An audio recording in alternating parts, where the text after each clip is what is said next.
जय श्री राम दोस्तों, जय श्री बालीजी महाराज।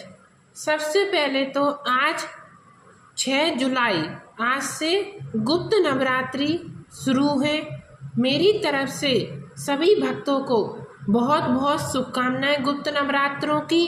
और माता रानी सब पर कृपा करें और सबको खुश रखें।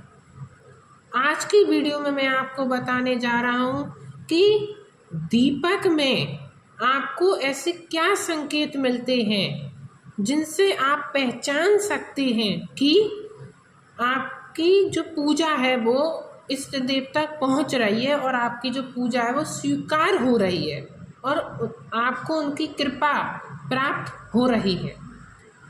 हम जब अपने इष्ट देव की पूजा, सेवा, मंत्र जाप करते हैं तो वो हमें कुछ संकेत देते हैं। उन संकेतों को हमें समझना पड़ता है। वो हमें दीपक के माध्यम से संकेत देते हैं कि मैं खुश हूँ तुम्हारी सेवा से।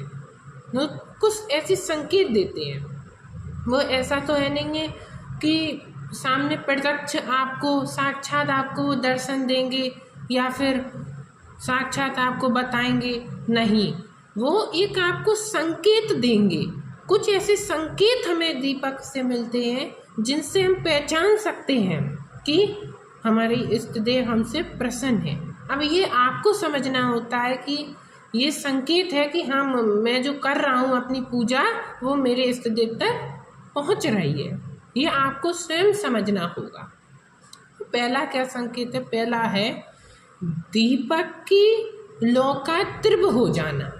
दीपक की जो लौ है वो तीव्र गति से जलेगी, बहुत तेज हो जाएगी, वो तेज तीव्र गति से जलेगी। अगर इस तरीके के संकेत आपके दीपक में हो रहे हैं तो ये साफ साफ संकेत है, प्रत्यक्ष संकेत है कि आपके इष्ट देव की कृपा आप पर हो रही है, वो आपसे खुश हैं, आपकी पूजा स्वीकार हो रही है। दूसरा जो संकेत होता है वो होता है कि आपने धूप बत्ती जलाई। धूप बत्ती आपने जो जलाई है अपने इष्ट देव के नाम की या फिर दीपक जलाया है, तो वो जो धूप बत्ती का जो धुआं है या फिर दीपक की जो लौ है वो आपकी इष्ट देव की तस्वीर की तरफ आकर्षित होने लग जाएगी, उसकी तरफ जाने लग जाएगी। वो जैसे आपके इष्ट बाबा भोलेनाथ की आपके मंदिर में फ़ोटो है और आपने बाबा भोलेनाथ का दीपक जलाया, तो वो जो दीपक की जो लौ है वो बाबा भोलेनाथ की तरफ जाएगी, उनकी तरफ खिंची चली जाएगी वो लौ। या फिर आपने धूप बत्ती जलाई है तो उसकी तरफ वो खिंची चली जाएगी। इस तरीके के अगर आपको संकेत मिल रहे हैं तो आप प्रत्यक्ष समझ सकते हैं कि आपके इष्ट देव आपसे प्रसन्न हैं और आप पर वो कृपा कर रहे हैं। तीसरा जो संकेत होता है वो होता है कि दीपक का पूर्ण जल जाना। कई बार क्या होता है कि हम तेल डाल देते हैं या फिर घी डाल देते हैं तो क्या होता है वो पूरी तरीके से नहीं जल पाता, उसमें घी रह जाता है। लेकिन कई बार क्या होता है कि वो पूरा जल जाता है, उसमें मतलब घी भी नहीं रहता और वो बाती जो है वो पूरी जल जाती है। तो ये जो संकेत होता है वो भी एक पॉजिटिव संकेत होता है अपने इष्ट की कृपा का। चौथा जो लास्ट संकेत होता है वो होता है दीपक में फूल बनना। जो आपने अपने इष्ट के नाम का दीपक जलाया है उसमें अलग अलग आकृतियों में फूल बनना। कभी दिल की शेप में फूल बनेगा, तो कभी अगर आपके इष्ट बाबा भोलेनाथ हैं तो त्रिशूल के आकृति उसमें बनेगी, या फिर दो पंखुड़ियाँ ऐसे बन जाएंगी नैना देवी के रूप में। अलग अलग आकृतियों में अगर फूल बनता है आपके भी दीपक में तो आप समझ सकते हैं कि आपके इष्ट की कृपा हो रही है, आपके इष्ट जो है वो आपसे प्रसन्न हैं और वो आप पर कृपा कर रहे हैं। तो दीपक जो हम जलाते हैं वो हम तिल के तेल का भी जलाते हैं, देसी घी का भी जलाते हैं, या फिर सरसों के तेल का। तो मैं आपको सजेस्ट करूँगा, अगर आप मेरी मानो तो मैं आपको सजेस्ट करूँगा कि आप देसी घी का ही जलाएं, गाय के देसी घी का। अब अगर आपका सामर्थ्य नहीं है तो आप तिल के तेल का जला सकते हैं।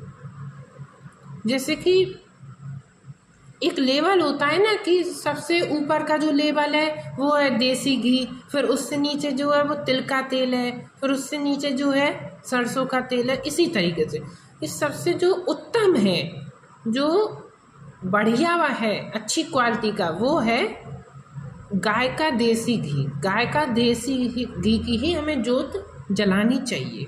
अच्छा वाला जो गाय का देसी घी आता है हमें उसी की जोत जलानी चाहिए। पर अगर आपका सामर्थ्य नहीं है तो आप तिल के तेल की भी जोत जला सकते हैं।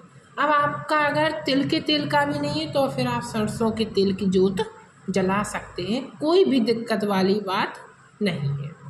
पर जब भी आप किसी भी देवी देवता का आप दीपक जलाएं, उसमें आप एक काम जरूर करें, इससे विशेष कृपा आपको प्राप्त होगी। क्या?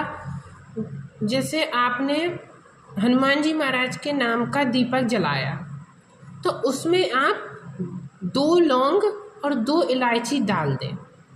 2 लौंग और 2 इलायची हफ्ते में एक बार आप जरूर डालें, रोजाना नहीं, हफ्ते में एक बार। जैसे कि मंगलवार का दिन हनुमान जी का होता है तो आप उसमें 2 लौंग और 2 इलायची और हनुमान जी का जो सिंदूर आता है ऑरेंज कलर का, 1 चुटकी वो डाल दें। अगर आप ये करोगे तो आप यकीन मानिए, मेरा यकीन मानिए आप, कि बहुत कृपा आपको इससे प्राप्त होगी। मैं भी करता हूँ, मैं भी हर मंगलवार और शनिवार को उसमें सिंदूर डालता हूँ। मैं स्वयं करता हूँ, जो चीज़ मैं स्वयं करता हूँ मैं वही आपको बताता हूँ। तो आप भी अगर इस तरीके से करेंगे तो आपको भी गजब की कृपा प्राप्त होगी। अगर आप माता रानी का दीपक जला रहे हैं तो उसमें भी आप यही कर सकते हैं कि 2 लौंग और 2 इलायची डाल के माँ की जो रोरी आती है वो 1 चुटकी डाल दें, वो आप उसमें डाल दें। फिर आप देखें कि आपने इष्ट देव की, माता रानी की कितनी ज़्यादा और कितनी विशेष कृपा आपको प्राप्त होगी। बहुत गजब की कृपा आपको प्राप्त होगी। अब बात कर लेते हैं कि हमें जो दीपक है वो पीतल का जो दीपक आता है वो जलाना चाहिए कि मिट्टी का जो दीपक आता है वो। जो सबसे उत्तम होता है वो होता है मिट्टी का दिया। पुराने काफ़ी पहले से मिट्टी का दिया चला आ रहा है। पीतल के तो ये है कि अभी नया आया है शुरू में, पर जो पुरानी जो चीज़ है वो है कौन सा? वो है मिट्टी का दिया, वो है मिट्टी का। इसलिए अगर हम मिट्टी के दिए में जलाते हैं तो विशेष कृपा हमें प्राप्त होती है। मिट्टी का नहीं है आपके पास तो आप पीतल के में भी जला सकते हैं। पर मैंने बताया ना, अभी उत्तम वाली बात मैंने की है।